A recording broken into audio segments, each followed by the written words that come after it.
Now it's time for America's favorite guessing game, sequel, reboot, or spin-off.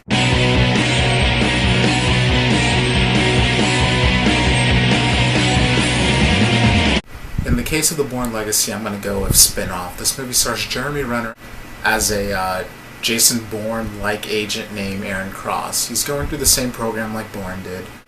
But due to Jason Bourne's actions in the Bourne Ultimatum, the government agency that runs Aaron Cross decides to kill him and all the other agents that they created.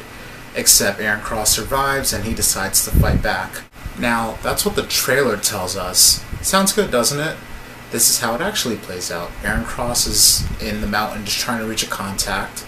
Cut to Edward Norton in an office trying to figure out how to handle the Bourne situation. Cut to Rachel Weisz as a scientist in an office. And cut to scenes from the Bourne Ultimatum. And what you get is a rather disjointed first half hour. These scenes do not flow together at all, and the movie doesn't really even begin until these characters start to focus on each other, and that takes about an hour. And this movie is very talky. I'm not saying it's boring, it was just unnecessarily talky. They sold us on a decent enough plot, but it tried to be so much more without actually being more. Like, the people in the background working with Edward Norton are saying things like, "This is only the tip of the iceberg. Jason Bourne is only the beginning." And you don't really find out much, even though they keep talking about it. And the constant mentioning of Jason Bourne did get a little annoying after a while. And when the movie does do something interesting, it always explains it with what honestly feels like a throwaway line.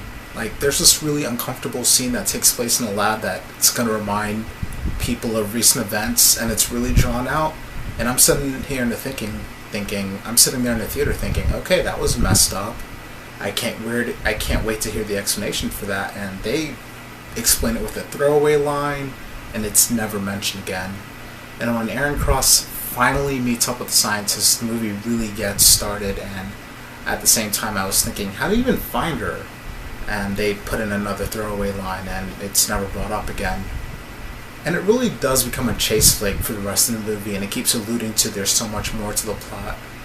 Jeremy Renner is a solid lead, and he is more than capable when it came to the action scenes. The only problem with him was that his character was a little too eager to kill. Against actual villains, go for it, but when he was snapping the necks of security guards, I was like, I know they're in your way, but they're just doing their jobs. You don't have to do that. But whatever. Rachel Weisz was good as a supporting scientist. She was likable and you felt for her situation. Edward Norton was fine, but in all honesty, he didn't really have much to do. In the end, this movie held back on a lot, it feels like, and it was just like telling me, wait for the sequel to get all the good stuff. This has nothing on the original Bourne trilogy, but on its own terms, it is a decent enough thriller that I liked more than I didn't. If you're interested in seeing this for your money's worth, I'd pay matinee. I think that's $5. Do you want to count here?